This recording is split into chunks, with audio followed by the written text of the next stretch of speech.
Greetings and welcome for more Bhagavatam third part. We're in the 12th chapter, and today we're going to hear about Brahma's body of language, how it was constituted. It'll be more interesting than practical because we're not familiar with Sanskrit anyway. And then after that, we're going to hear about the first humans. So that's exciting. Now, here we go. All right. So, as you remember, Brahma created linguistic mastery and then became fascinated by her and wanted to marry her because Brahma's wisdom and she's expert language couldn't be more of a better match. But she wasn't interested because he was like a father to her in her mind. And then he disliked himself for advancing on her, let's say, and therefore he felt that his body had been polluted, so he got rid of it. And then he didn't have a body, and so she became a body for him. And after the marriage of her to him in the form of her being his body, then he could express the Veda in words. And that's why we had an overview of what was in the Veda last time we were together, which was Friday. At least Friday for me. I think it's Thursday for most of you. The last time that we did a Bhagavatam stream. Now, Vidura is now going to ask to tell us more. He wants Maitreya to tell more about this body of language. Like, how does the language relate to the body of Brahma? So let's see what Maitreya says. Language is the medium through which knowledge is transmitted. Oh my God. I wish people could tattoo that on the inside of their eyelids. Let me say it 3 more times. Language is the medium through which knowledge is transmitted. Now, before I repeat it again, let's explain that. The internet is the medium through which this broadcast, through which this Bhagavatam stream is being transmitted. A photograph is the medium through which you could show your granddaughter to your mother who lives on the other side of the world. Right? You understand what I mean by medium? So language is the medium through which knowledge is transmitted. This is the opinion of the sage Maitreya, the disciple of Parashara Muni. It would be really cool if people who are super spiritual and wise would realize that language is not an impediment to self-realization. That language is the tool for knowledge and wisdom. So that's Vidura says, tell me more about this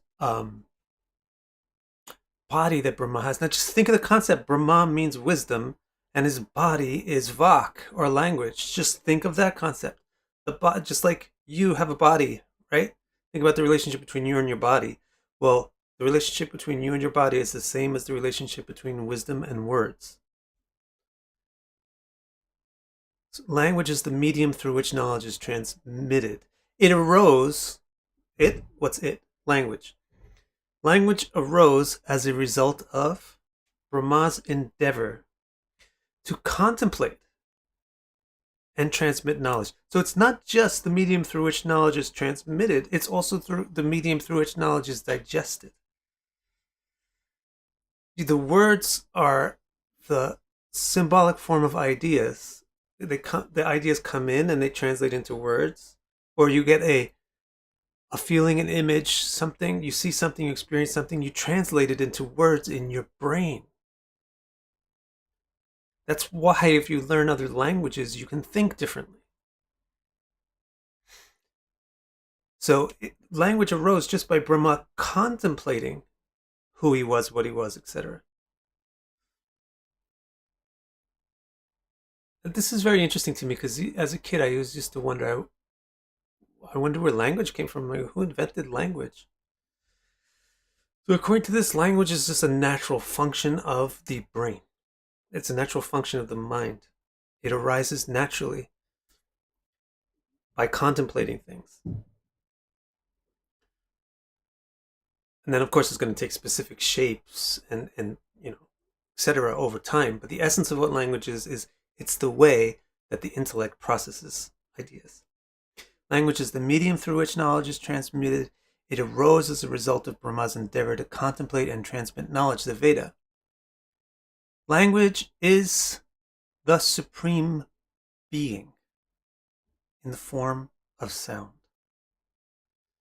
So it's so funny when people representing Indian spiritual tradition say that language is not important. So they must not really represent Indian tradition, or Maitreya must be really weird. But probably not, because Maitreya is representing the whole teaching of the whole Puranas and the Vedas, and it's not contradicted anywhere else. So it's called Shabda Brahman. The Shabda is Brahman. It is the supreme being in the form of sound. That's what language is. Because what is it? It's the processed form of comprehension or consciousness. Language is the processed form of consciousness. Language is the supreme being in the form of sound, fully empowered by all the potencies of the supreme. It enables us to share conscious knowledge and delineate tangible as well as intangible, subtle and sophisticated ideas and objects.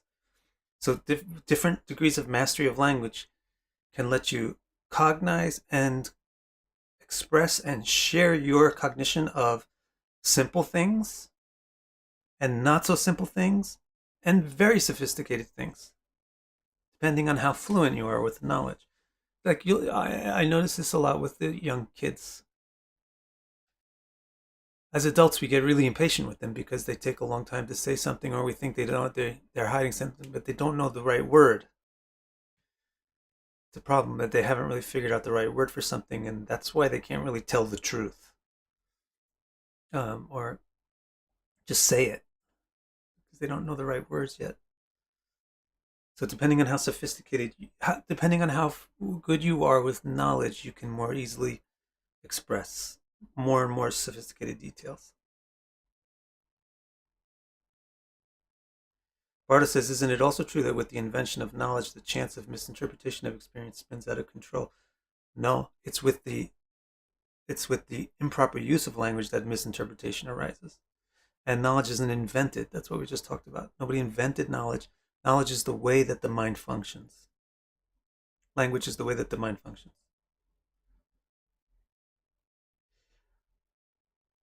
Okay, so Maitreya has just given us a paragraph about what language is. It's the medium through which knowledge is transmitted. It's a result of trying to contemplate knowledge. It is the supreme being. It is consciousness, and it's empowered by consciousness. And it enables us to share our consciousness. Now Vidura asks, how does Brahma get a body made out of language after he repentantly rejected the body that he had polluted with lust? So now Maitreya is going to explain the linguistic physiognomy or biology of Brahma's body. This part maybe will just be interesting, but it goes into Sanskrit a little bit. The heart of Brahma's body is the single word pranava, or Om. Om. Om is the core of all language, the original word. Why is Om the core of all language? Because it's so amazing and it vibrates at the frequency of the universe? No, because it contains the shapes of the mouth that are required to produce all the vowels. That's why. And the vowels are the heart of language. Vowels are the heart of language, and consonants are the body of language. Vowels the soul, and consonants the body. So Om takes your mouth through all the shapes. or the most important shapes required to make the vowels. So it's considered to be the most rudimentary, basic seed of all other words. Is language a code, Bardo asks? It is a code. It's a token of consciousness.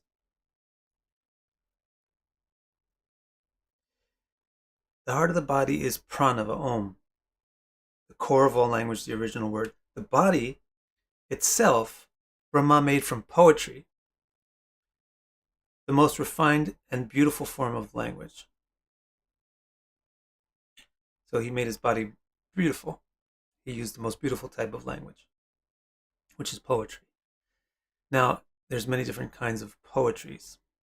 So here you'll get introduced a little bit to the different types of poetic structures that Sanskrit has built in. So it's the fine hairs of the body. The body has fine hairs. I always talk about this.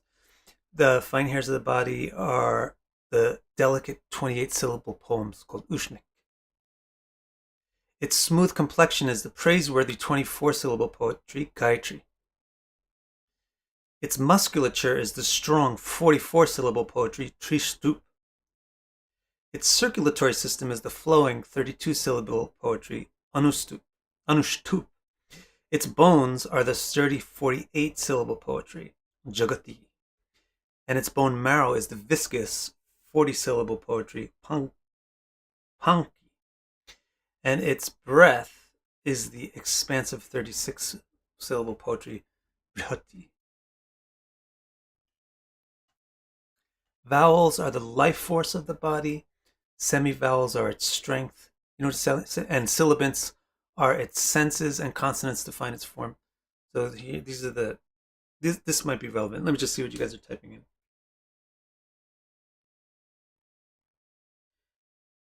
When you say Om, what should we have in mind? Probably don't need to have anything in mind. Just don't have anything in mind. Just say Om.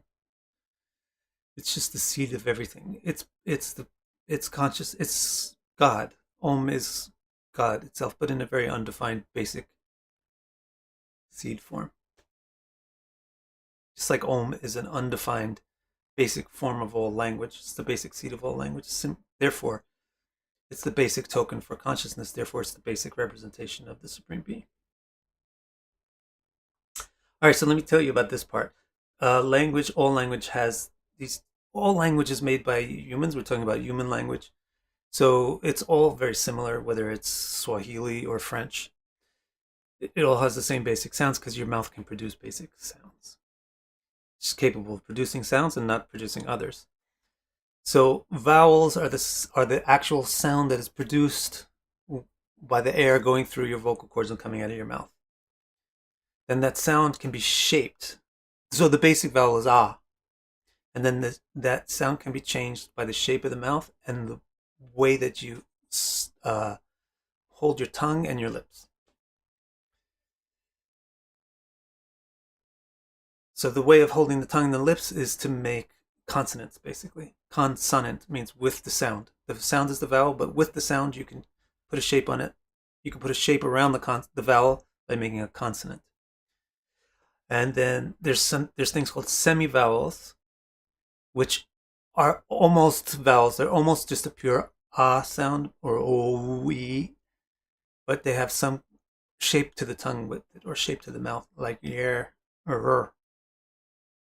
You can't just hold your tongue and lips lax to make those sounds.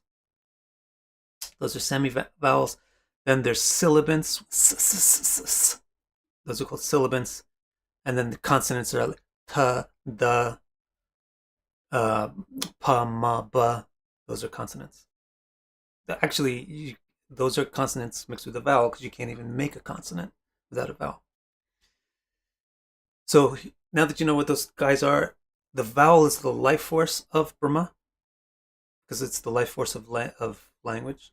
The semi-vowel is strength. It's kind of like the life force. And sibilants are the senses. Those are the things that actually spike up and you see. Consonants define its form. Consonants give the definition to the sound. The 7 musical notes are now music is included as a form of language, and and musicality is a part of the Sanskrit language itself. So included in language are the scale of musical notes, and there's 7 major stops, kind of universally recognized. Again, um, what are sounds like laughter or crying? Are they also type of words? They are types of words, but they're not linguistic mastery. They're basic sounds that just convey basic emotion. So there's Vani and Tvani. Vani is a language with a grammar to it, and Dvani is the sound. Now both Tvani and Vani convey meaning, but the Vani can convey very specific, sophisticated. Yesterday, my daughter was trying to be a baby, so she was just talking to me, saying "goo goo gaga" kind of sounds. So it was very difficult to figure out what she was talking about. If you just use Dvani, it's very difficult to convey specific things. But it's easy to convey basic things like if you're energetic or tired or happy or sad or angry or peaceful. Those basic things are easy to convey just with non-linguistic sound. And not only that, but you can convey even without sound. But now he's talking about Vak, which is the refined form of language. So the 7 musical notes are included in this, and that's Brahma's playfulness. It's not necessary to have musicality in your, and actually science has examined that men don't use that much musicality in their language because men just get the job done. They just do things. But women actually care about how well it's performed or something, or they're conscious, they're aware of the beauty of it or something. So the women have way more musicality in their speech. Musicality is actually a part of speech. In some languages, it's actually in the grammar, like in Mandarin. It's in the grammar how the notes rise or fall. In Sanskrit, it wasn't. In Sanskrit, it was. In Vedic Sanskrit, it was a part of the grammar, a basic musicality. But this was lost in classical Sanskrit. So here, I think the reason why it's being said that this is the playfulness of language is because it's not actually necessary, but it's more enjoyable. So the 7 musical notes are part of language, but it's the enjoyable. And when poetry expresses itself with melody, that's when it becomes the most delightful. Okay? That's the end of this segment on language. Any questions there?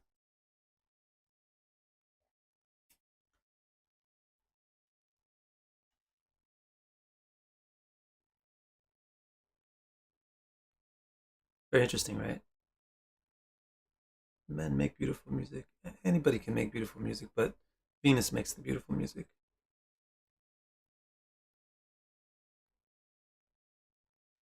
Did you find that when you started studying Sanskrit, it activated a different part of your consciousness?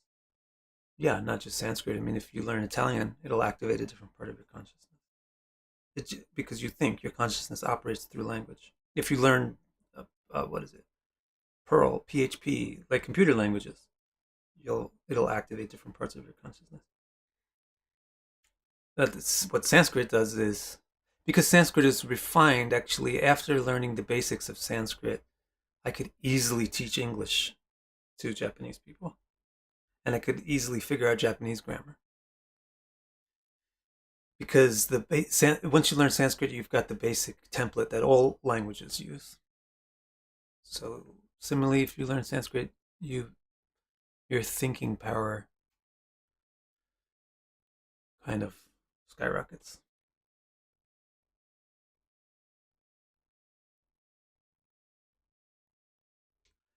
Um, Now let's go on to humanity.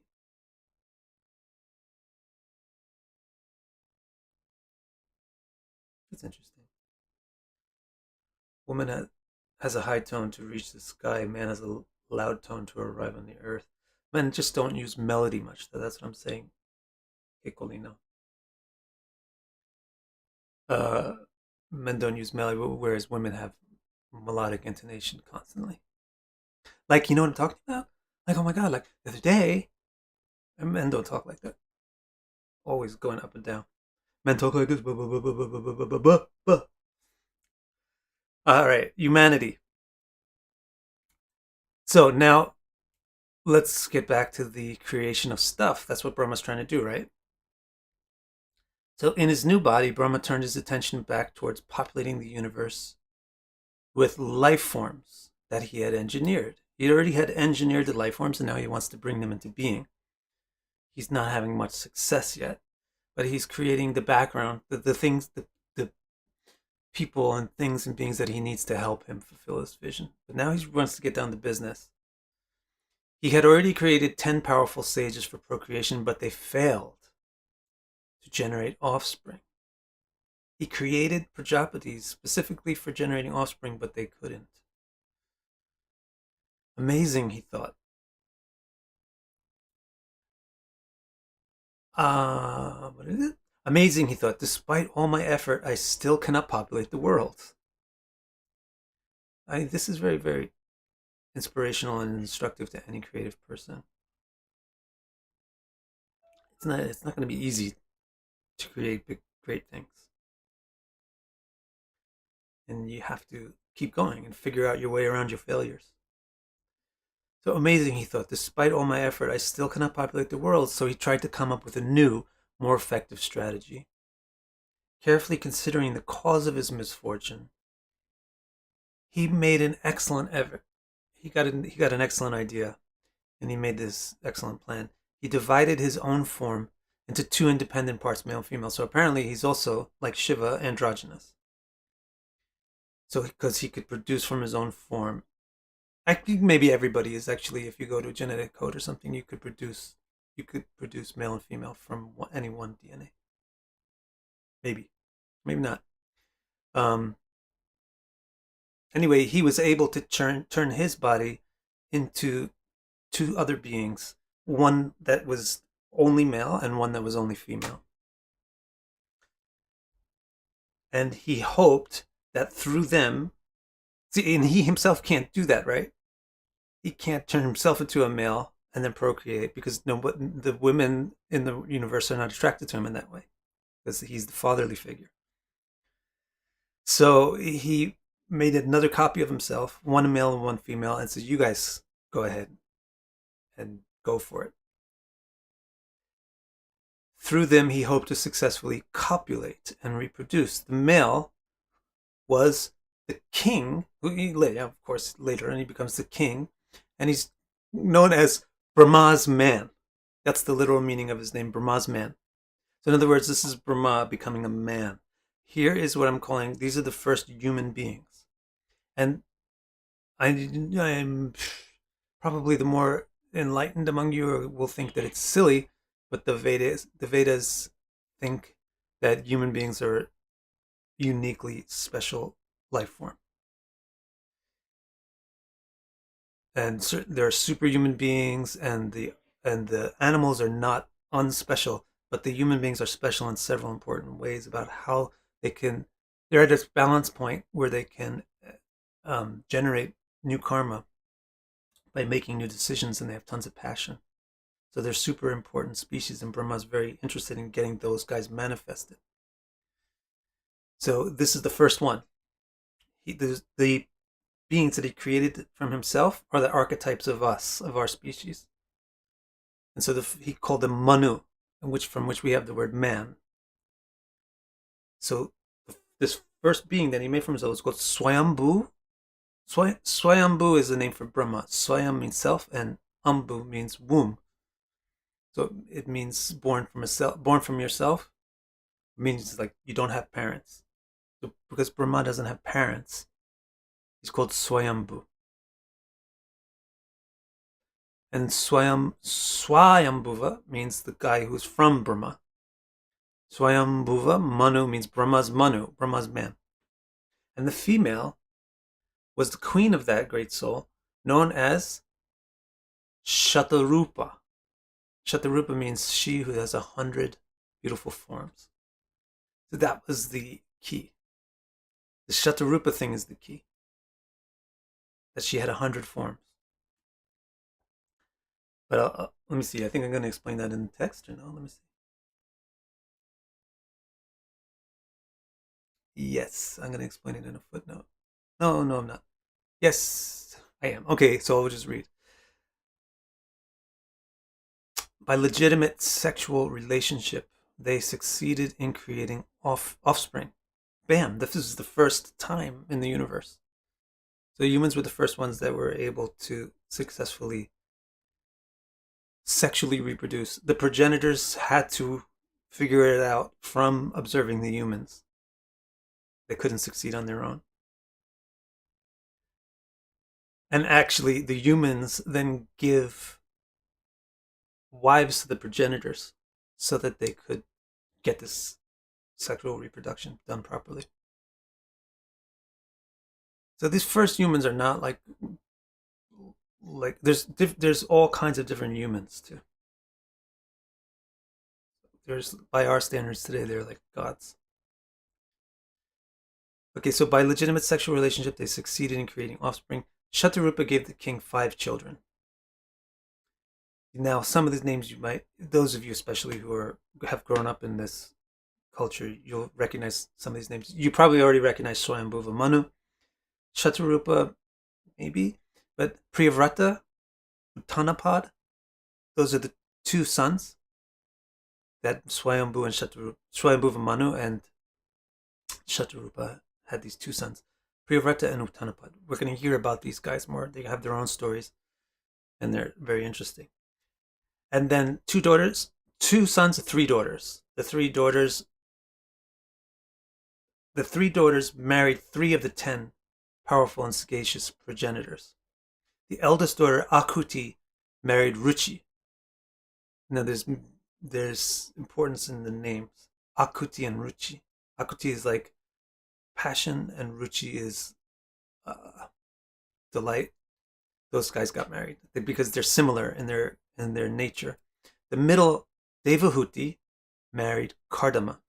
The youngest, Prasuti, married Daksha because they all had compatible natures and they were attracted to each other. Nobody forced them to pick their marriages.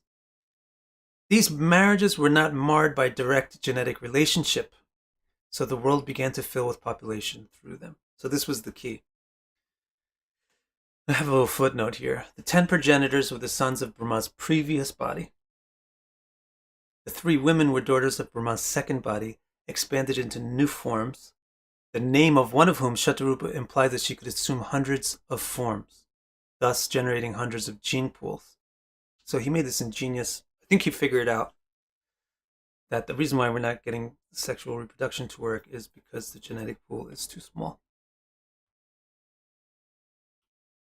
Possibly he hadn't even made female and male beings separately at this point. So then he made a female and a male being as humans, and he made the female capable to modify her form, to modify her body, to modify herself, so she could make children with different genetic makeups. And then they were able to produce kids. And then their kids were able to mate with the progenitors because they also were from different physical fathers. You get it?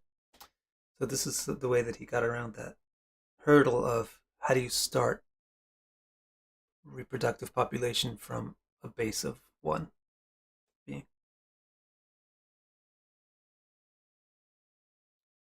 Okay. So that's the end of the chapter. And then the end of the suggestion, and the end of the section. The next section is going to begin the tale of Varaha, the boar incarnation of Vishnu. You'll see how it relates to Swayambhuva Manu. Carries. It segues. So for now, let's see what questions you have. I don't know if what has something to do with Satyabhisha. Nash says, I'm wondering if you think the syllables that represent the nakshatras actually summon the energy from that constellation. No, I don't. If if humans came at the same time as other living forms, no, I don't. But that's just maybe they do. I haven't thought about it.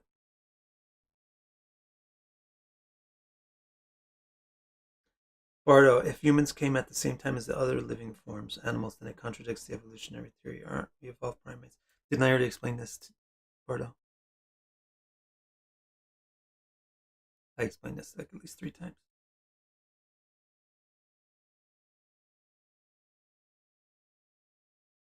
Yes, she does, Simone. Yeah, they didn't come at the same time as other life forms.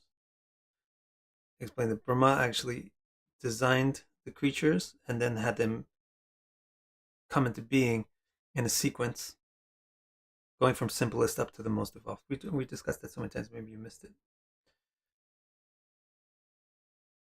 But this is the preparation work. What you're hearing about now is the preparation work for getting the main business started.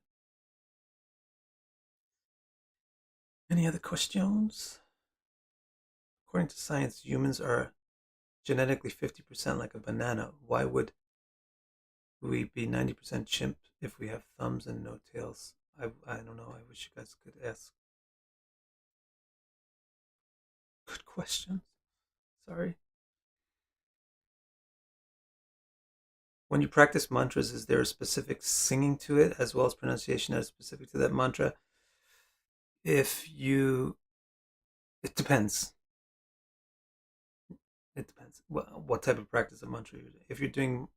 If you're usually the mantras have, there'll be either in the bharti or jagati or anushtup or one of those forms that the 44 syllable, the 48 syllable, and there are certain melodies that fit with the 48 syllable or fit with the 44, and the priest or the person who's organizing the ritual will figure out for this ritual, or maybe it's written somewhere, who knows, for this ritual we need this melody with this mantra. So for those rituals, there's always some kind of melody used. And then for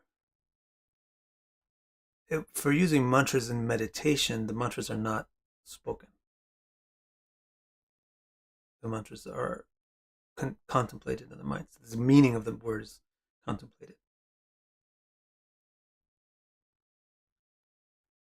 So like for the moon mantra, unless you're doing like a moon yagya where you're pronouncing the thing loudly, if you're pronouncing it loudly, then you could use a melody. But if you're meditating on the mantra, then you meditate on the meaning of the words.